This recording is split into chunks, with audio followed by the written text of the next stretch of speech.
guys, my name is Franz Dave Marhado, and today I will cook Filipino food, adobo. So antes na magsugod, kabalo ka mo magluto adobo. So hari na video kung paano magluto adobo. So hindi pa kalimti mag like, comment, share kag subscribe, and hit the bell button para sa more nga video. So bye-bye. So hi guys. So ay nangatan mga panakot. So i-ready ta lang kag tantawon nyo ko kung paano mag-iyad sa mga panakot, and tantawon nyo lang ko. First is kuha ko mande, tapos so guys, nantawan nyo ko paano mag-iyad sang sang sibuyas. Oh, sigda sigon tawon nyo bra. Pero na time lapse na. Tawan nyo paano kung dunuton ng ahos, no? So, alungan, tinatanon kamot bas yung pilas tablaw. So, natawan nyo lang guys. Tutorial na paano magkiyad panakot guys.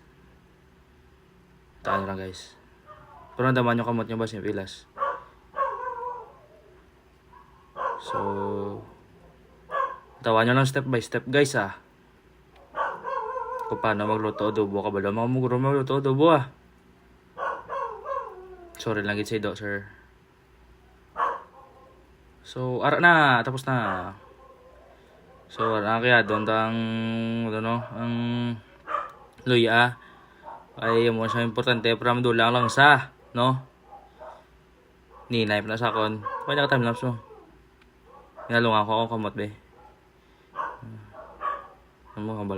So, lang tawan nyo guys. Nantawan nyo pag tinlo sa akon sang manok namon.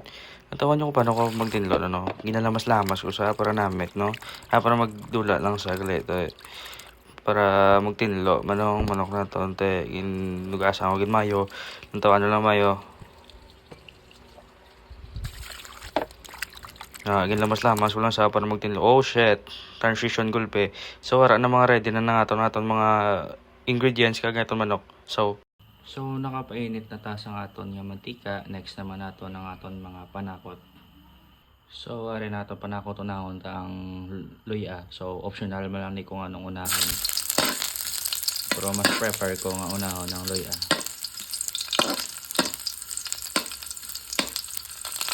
So next na naman ang aton nga isa ka panakot nga ahos.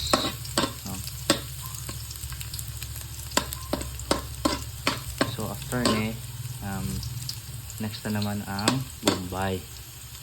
So rin ang aton bombay. Gisahon ta lang siya.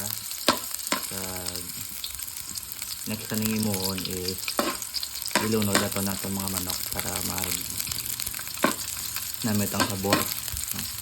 So nalunod ang manok naton. So i-mix na lang ni siya. So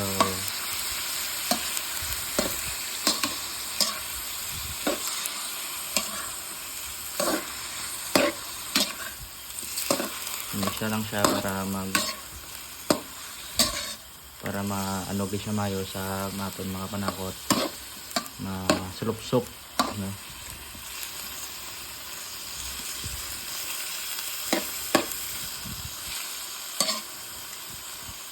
No, pabayaan na lang da siya.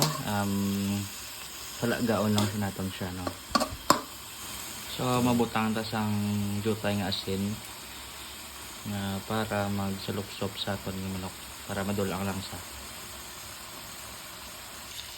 So mabutang naman ta sang patis para masalup-sup sang manok ang patis. So butang na naman tubig kag pabukalan ta lang siya 4 to 5 minutes okay na siya para mag-umok. So butang ta na ang tanggaw. Jutay lang. Masyado tayo. And then next naman naton ang kalamay. Sorry guys, ang kalamay tabutang tang kalamay. No. Siyan jutay lang, saktuhan lang. Hindi pagpatamaan kay si Chado tamis, no. So guys, wait lang bukal siya and then pamanhon ta lang siya gamay and then okay na. Ang last, ang aton nga paitan itang ta na. Kag i-mix siya para magkahang siya.